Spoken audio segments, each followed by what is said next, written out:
In this video, we prove Cantor theorem. What is Cantor theorem? Cantor theorem says that for any set A, there does not exist any onto map from set A to PA. From set A to PA. कि A कोई भी set हो, वो set A और PA क्या होता है? Power set of A. किसी सेट A और उस सेट के पावर सेट ऑफ A के बीच में कोई भी ऑन टू मैप एग्जिस्ट नहीं कर सकती. This says Cantor theorem. और इस वीडियो में हम इस थ्योरम का प्रूफ कर रहे हैं. प्रूफ कैसे करेंगे हम? इस थ्योरम का प्रूफ हम कॉन्ट्राडिक्ट मेथड से करेंगे. वो कैसे? एक बार तो इसकी स्टेटमेंट को ध्यान से समझ लो. स्टेटमेंट क्या करी है? ए कोई भी सेट है, ए कोई भी सेट है, there does not exist any onto map from set A to P A. कि ए सेट और उसी सेट के पावर सेट ऑफ ए के बीच में कोई ऑन टू मैप एग्जिस्ट नहीं कर सकती. ये है कैंटर थ्योरम. और अब हमें इस थ्योरम का प्रूफ करना है. प्रूफ देखिए कैसे करते हैं. Proof of this theorem. Proof हम कैसे करेंगे? हम इस थ्योरम का प्रूफ बाय कंट्राडिक्ट मेथड करेंगे. वो क्या है? Let if possible there exist a onto map from set A to set power set of A and say that map is F from A to PA is on. Let if possible there exists a onto map from set A to set PA. And let's say that map name is FA to PA is onto. ये वो वाली mapping है F जो A और PA के बीच में onto है. अब देखो PA क्या होता है? PA is the set of all those subset of A and A is given that any set. और F is onto map. This implies F is onto function. Then for every P belonging to set A, F of P must belong into P of A. By definition of function, if this is onto function, that our set A is domain of A, PA is codomain of A, and F is function. Therefore, for every element of set A, their image must belong into codomain. Here, codomain is power set of A. What is power set of A? Power set of A is the collection of all subset of A. Therefore, this belongs into codomain of A. But here codomain is a set of subset of A. Therefore, if we take any element of this, we get a set.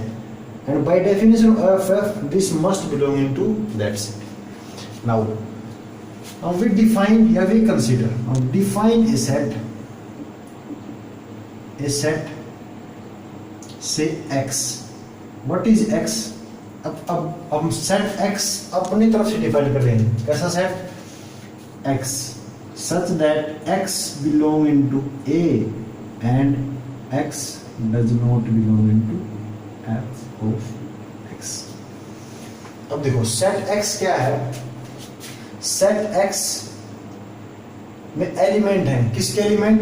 A के. Set X में A के element है. कौन से element? जो इस condition को satisfy करे. मतलब जो एलिमेंट खुद की इमेज. अब देखो अगर यह फंक्शन ऑन टू है तो यहां पर एलिमेंट की इमेज क्या है?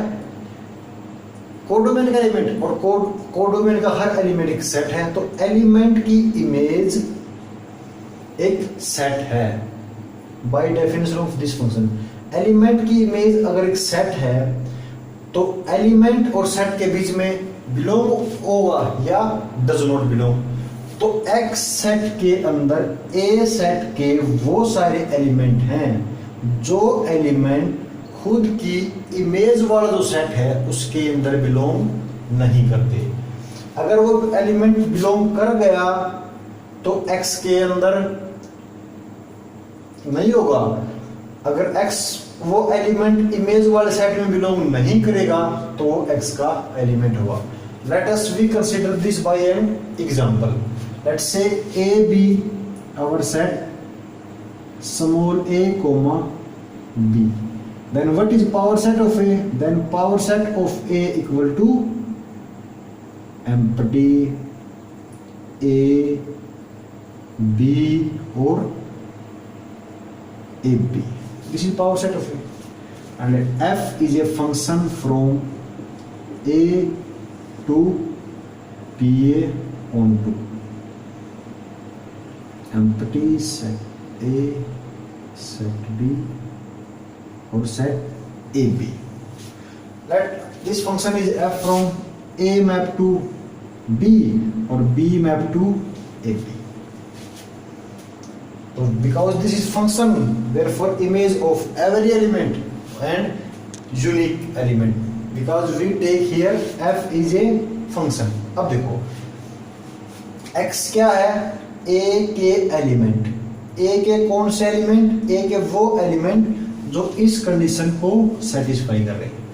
अब हमारे एग्जांपल में a में कितने एलिमेंट हैं? a में या स्मॉल a है या स्मॉल b। अब देखते हैं कि इन दोनों में से x के अंदर कौन सा है। अब देखो a belonging to a, अब देखो is this element belong to this set or not। अब ये एलिमेंट x में कब आएगा? जब इस कंडीशन को सेटिस्फाई करेगा। अब हम निकालो ना f of a। f of a क्या है हमारे फंक्शन के according? f of a equal to set b, this is equal to set b।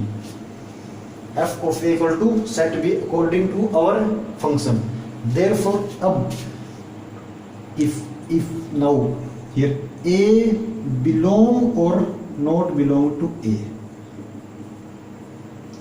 we see here a element क्या इस सेट के अंदर बिलोंग कर रहा है? अब यहाँ से हमें पता लग रहा है कि a एलिमेंट इस सेट के अंदर बिलोंग नहीं कर रहा। a does not belong to f of a। this implies small a belonging to capital X, because a small a यहाँ की सारी कंडीशन स्मॉल a यहाँ के सारी कंडीशन को सेटिस्फाई कर रहा है। Therefore this small a belong to x। क्योंकि किसी एलिमेंट को x सेट में आने की क्या क्या पॉसिबिलिटी है? किसी एलिमेंट कोई एलिमेंट x सेट में तब आएगा जब वो a का एलिमेंट हो और इस कंडीशन को सेटिस्फाई करा। अब देखो स्मॉल a कैपिटल A का तो एलिमेंट है और वो इस कंडीशन को सेटिस्फाई कर रहा है। Therefore this belong to x। अब चेक करते हैं क्या b एलिमेंट a के अंदर आए, x सेट के अंदर आएगा। अब b क्या है? b a का एलिमेंट है। अब निकालो f of b। What is f of b according to our function? f of b is a comma b। Now check either b belong to f of b और not. b f of b क्या है? Belong और does not belong to f of b। f of b is a comma b। अब check करो क्या b इस set के अंदर बिलोंग कर रहा है? डेफिनेटली b इसके अंदर बिलोंग कर रहा है। Therefore but b belong to ab, ab is f of b, b belong to f of b।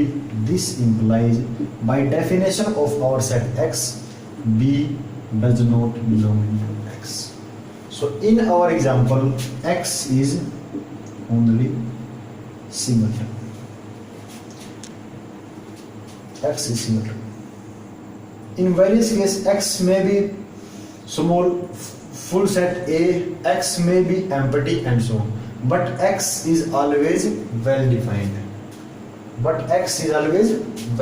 defined, so x is well defined। इसको now this implies set x is well defined and clearly capital X belonging to X is subset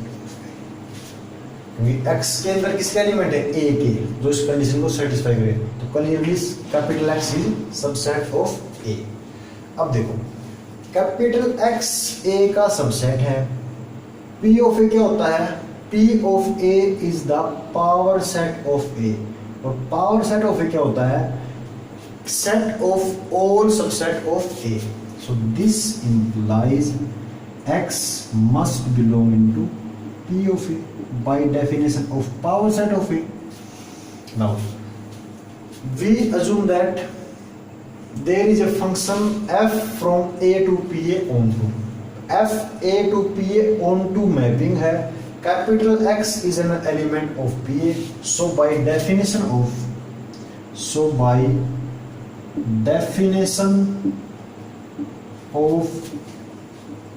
onto function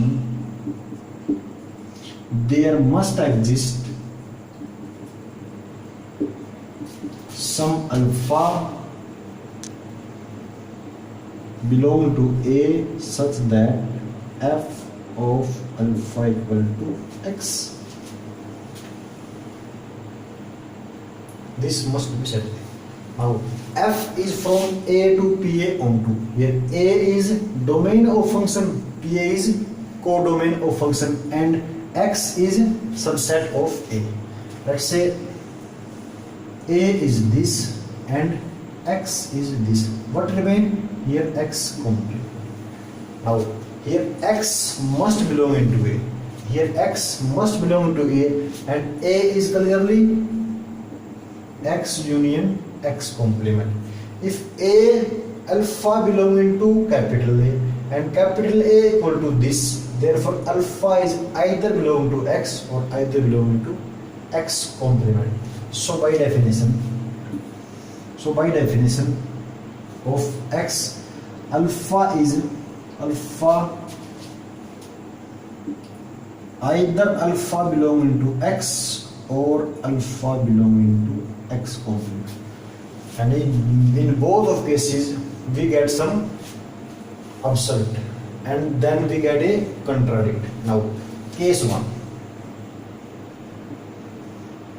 if alpha belong into X, and case 2, if alpha belong into X complement, it implies alpha does not belong into X.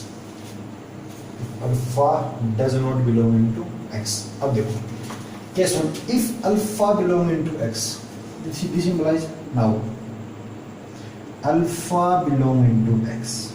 This implies now by definition of X set के अंदर क्या है, X set में A के element है, A के कौन से एलिमेंट है, A के वो एलिमेंट जो इस कंडीशन को सेटिस्फाई कर रहा है। क्लियरली अल्फा तो A का एलिमेंट तो है ही, तो first condition is proved.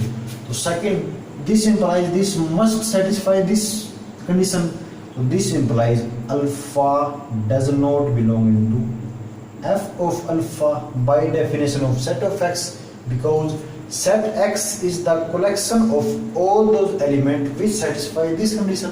So therefore this, and what is f of alpha? F of alpha equal to X. So this implies alpha belongs to X. Alpha does not belong to X. अब देखो, अगर alpha X का element है और क्या proof होगा, alpha does not belong to X. So which is not possible. ऐसा थोड़ी पॉसिबल होगा कि अल्फा X का एलिमेंट है और X का एलिमेंट नहीं है. So first case is not possible. So we see about second case. Now second case क्या है, alpha does not belong to X. Now alpha does not belong to X अब फिर आप सेट x को देखो, set x क्या है, set x is the all those element of A which satisfy this condition, but alpha must belong to A and alpha does not belong to x, therefore alpha must, alpha तो जरूर alpha इस condition को satisfy नहीं करता, क्योंकि ए का element तो भाई और एक्स में नहीं है, तो जरूर अल्फा इस कंडीशन को सेटिस्फाई नहीं करता. This implies by definition of x alpha belong to f of alpha. अगर alpha f of alpha belong नहीं करता तो एक्स का एलिमेंट हो जाता. और हम कौन सा केस डिस्कस कर रहे हैं, हम केस नंबर सेकंड डिस्कस कर रहे हैं जिसमें अल्फा एक्स का एलिमेंट नहीं है, देयरफॉर दिस. और what is f of alpha, f of alpha equal to x, so this implies alpha belong to x. यहां पर क्या हुआ, अगर अल्फा एक्स का एलिमेंट नहीं है तो एक्स का एलिमेंट है, which is also not possible.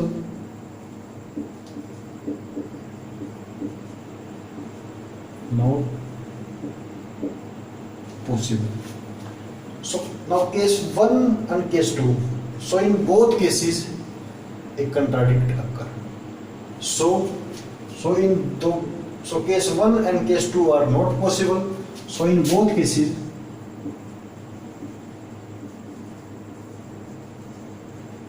a contradict occur. So our assumption is wrong. So our assumption is wrong and hence there does not exist any map from set A to power set of A. This is the complete proof of Cantor theorem. This is the complete proof of Cantor theorem. Thank you.